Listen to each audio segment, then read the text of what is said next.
the most obsolete idea is go to school, get a job, work hard, save money, get out of debt, and invest for the long term in the stock market.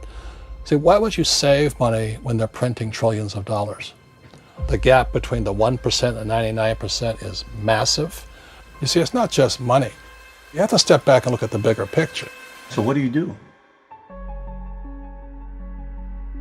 In every one of us is a poor person. There's still a poor person inside me. There's also a middle class person, and the middle class person wants security. They want that steady paycheck. And there's a rich person. And they're all inside of us, except that it's not taught. You're taught to go to school, get a job, and get a paycheck. You're not taught to how to get rich. If you read Rich Dad, Poor Dad, my rich dad refused to pay me. He said the paycheck was one of the most damaging things you could take in your life. He says the moment you take a paycheck, you're an employee, and that's the mindset. So my rich dad never paid me. He drove my poor dad, government employee, nuts. You gotta pay people, you gotta pay people. And Rich Dad was not saying that the paycheck was bad. He says you didn't want to be a slave to money. So as an entrepreneur, if Rich Dad folded, I just started another company. I don't need a paycheck. I don't need anybody to take care of me. If my government doesn't like me, I move to another country because they need entrepreneurs there. So the entrepreneur is not so much the business. The entrepreneur is really the mindset and the skill sets and the different set of rules. You see, I don't operate, small business does not operate in the same rules as big business. Entrepreneur is a mindset first, a skill set, and rules. And depending upon whether you're an employee or a small business, the rules are different. The mindsets are different, the skill sets are different. If you could say one thing to somebody who's never been an entrepreneur and they're thinking about making the leap of faith into becoming an entrepreneur, what could you tell them? Well, I'll just tell them the same thing that happened to me. My last paycheck, I still remember it clearly. It was one of the worst and the best days of my life. And I was in Puerto Rico. I was working for Xerox, and my boss gave me my last, it wasn't a paycheck, it was a bonus check. I think it was about $30,000, taxable. It's the only problem with that. So I got this check and I went, holy mackerel. You know what I mean? So I was excited, but I was also disturbed. And so this other guy comes up to me, his name was John, and John says to me, he says, you're gonna be back. I said, why? He says, because you're gonna fail. I looked at him and said, look, few expletive words, because that's what he did. He left Xerox, failed, and he came back. And I said, look, you failed and you came back, but I'm gonna fail and I'm never coming back. And that's the attitude. Do you know what I mean? If you say, well, if I fail, I'll go back to mommy and daddy, then that's what you'll do. So if you fail, that's when I became an entrepreneur, because I had no money. I had no money for years. I didn't have a paycheck. But that's what my rich dad encouraged me to do. He says, when you don't have this paycheck, you get hungrier, smarter, and it's a test of your character. Will you become a crook? Will you become dishonest? Will you cheat and steal? Or will you become a better human being? So really, that's the benefit of becoming an entrepreneur, is you really find out who you are when you don't have anything. So you always have to look at the big picture. Too many people look at, well, what's going to happen to me? When you look at the big picture, you're also going to know that when something bad happens, something good's going to happen. But you got to prepare for whatever is coming. If you think next 20 years will be like the last 20 years, you're going to get creamed. When you and I go to the supermarket and we buy a carton of milk, we always check for the expiration date. But most people do not check for the expiration date on their brains. Instead of get out of debt, I get into debt. I just refinanced $300 million in debt.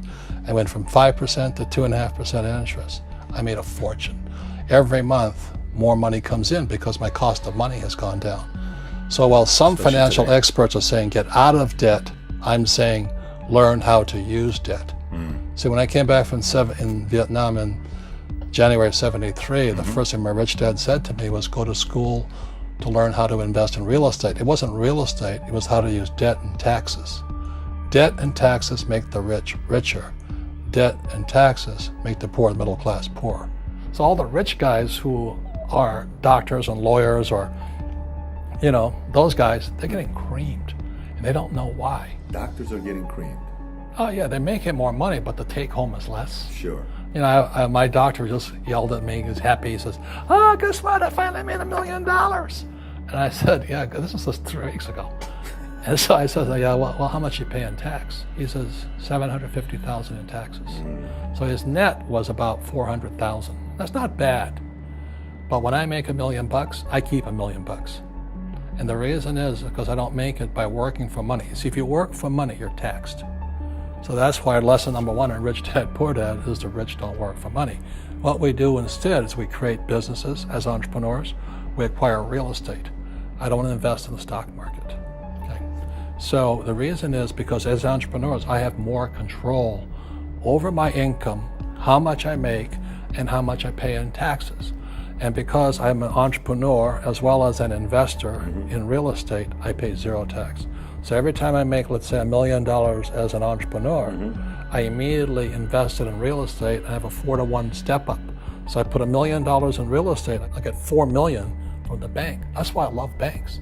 But the banks are screwing everybody else, terrible, but it's good for me. That's why you say when you print, it's good for you, but when you print, it's bad for people that work for money. Because when you print, savers get creamed and people who work for money get creamed. When they print, debtors get rich. You see, debt and taxes make the rich richer, and debt and taxes make the poor middle class poorer. When we have obsolete ideas, we get obsolete results. So what's happening for most people, the idea of going to school, getting a job, working hard, saving money, getting out of debt, buying your house because it's an asset, and investing for the long term, is obsolete. The world has changed. The world changed in 1971 when President Nixon took us off the gold standard and money became debt. What if we get rid of school? Then what would happen? Would it be better if we had no educational system at all?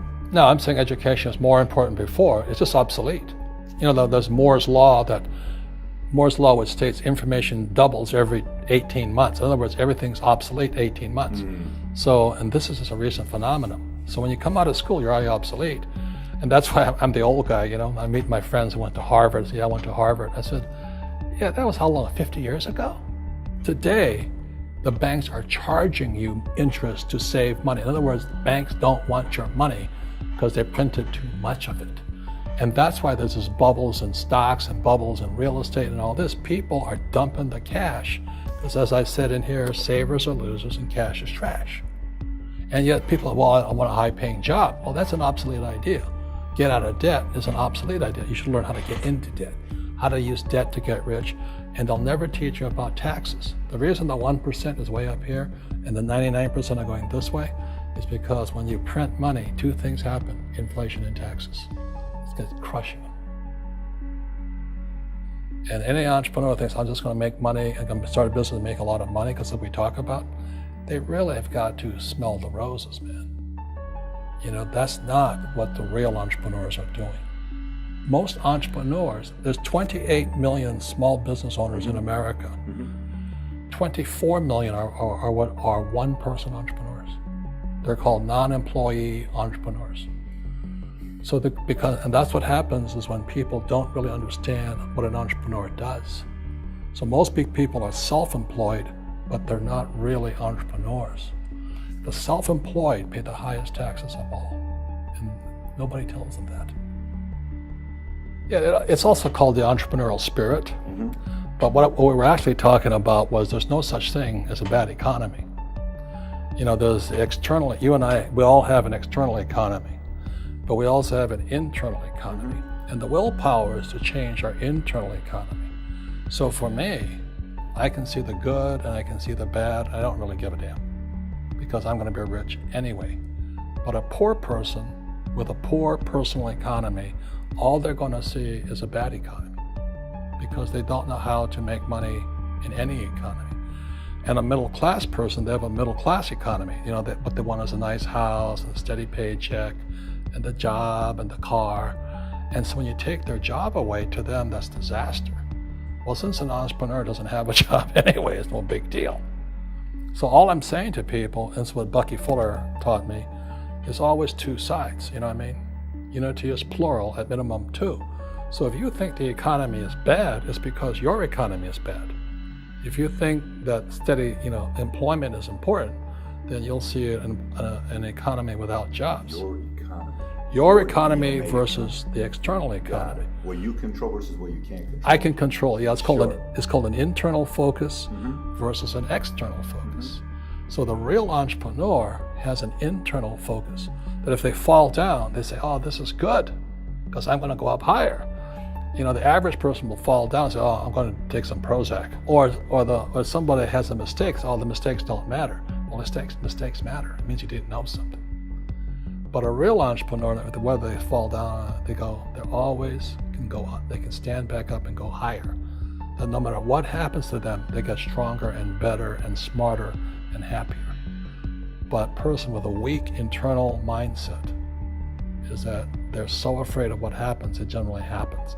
Like, people who are afraid of losing their jobs, they generally lose their jobs. You know what I mean? Yeah, so everything comes through you.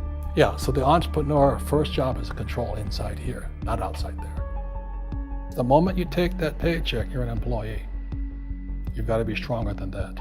It's about inside control.